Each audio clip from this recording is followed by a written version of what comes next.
जय गुरु जी। संगत जी कैसे हैं आप सब। उम्मीद करती हूँ आप सब अच्छे होंगे। गुरु जी की कृपा से मैं भी अच्छी हूँ। आपका स्वागत है मेरे YouTube चैनल गुरु जी ब्लेसिंग सत्संग में। आज का सत्संग पारुल सिंह आंटी जी का है, तो देर न करते हुए सत्संग को शुरू करते हैं। जय गुरु जी। पारुल आंटी जी बताती हैं कि जून 2015 के अंतिम सप्ताह में मेरे भाई के मित्र ने कुछ तस्वीरें मेरे फोन पर भेजी। उसने बताया कि यह तस्वीर गुरुजी की है, जिनके पास बहुत ही चमत्कारपूर्ण शक्तियां हैं। उसने मुझे बड़े मंदिर के बारे में भी बताया, परंतु मैंने इसे गंभीरता से नहीं लिया। मुझे आश्चर्य हो रहा था कि जब गुरुजी भौतिक अवस्था में भी नहीं है, फिर भी लोग गुरुजी के मंदिर में क्यों इतनी भीड़ लगा रहे हैं। उनमें से एक तस्वीर में दिव्य दिया था। मैंने गुरुजी के चेहरे को दिए की लौ में आरोपित हुए देखा।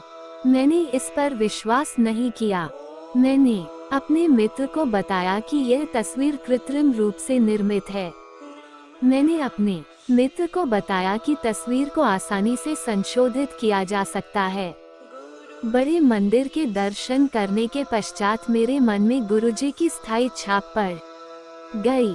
मेरा मन अचानक ही गुरुजी के बारे में और अधिक जानने की इच्छा से बेकरार हो गया। मैंने इंटरनेट पर गुरुजी के बारे में बहुत ढूंढा और जितने भी YouTube पर वीडियो मुझे मिल पाए मैंने देखे। 4-5 दिन के भीतर जितने भी सत्संग मिल पाए मैंने पढ़े। पिछले लगभग 1 दशक से मुझे अनिद्रा की बीमारी थी। हमारा परिवार मेरठ से जोधपुर में स्थानांतरित हो गया था। मेरी अनिद्रा की बीमारी पिछले 2 वर्षों से बहुत गंभीर हो गई थी, विशेष रूप से जब से हमारा परिवार 2013 में जोधपुर में ऐतिहासिक स्थल देखने गया। मेरा यह मानना था कि अवश्य ही उस ऐतिहासिक स्थल की यात्रा के बाद से कोई प्रतिदिन रात को मेरी निद्रा में बाधा डाल रहा है। मैंने बहुत उपचार कराए, परंतु अनिद्रा की पीड़ा से मुक्ति नहीं मिल पाई। मेरे भाई के मित्र ने मुझे जब भी हो सके गुरुजी का मंत्र जाप करने को कहा। उस शनिवार को मैंने गुरुजी के मंत्र जाप को अपनी प्रतिदिन की पूजा का एक हिस्सा बना लिया। जाप करते समय मैंने एक पानी का ग्लास भी अपने पास रखा।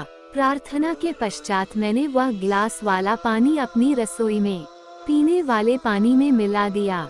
शीघ्र ही मैं सो गई और सुबह बजे उठी और रोज की तरह से मैं नियमित कार्य करने लगी।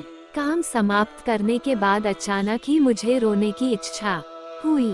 मैंने अपने आप को रोकने का प्रयत्न किया, परंतु नहीं रोक पाई और खुलकर रोने लगी। उस समय घर में केवल मेरा बेटा था और मेरे पति सुबह मुझे सोता देखकर मुझे जगाए बगैर ही अपने काम पर चले गए थे। मुझे रोते हुए ऐसे लग रहा था जैसे कि मैं अपने किसी बहुत प्रिय के लिए विलाप कर रही हूँ।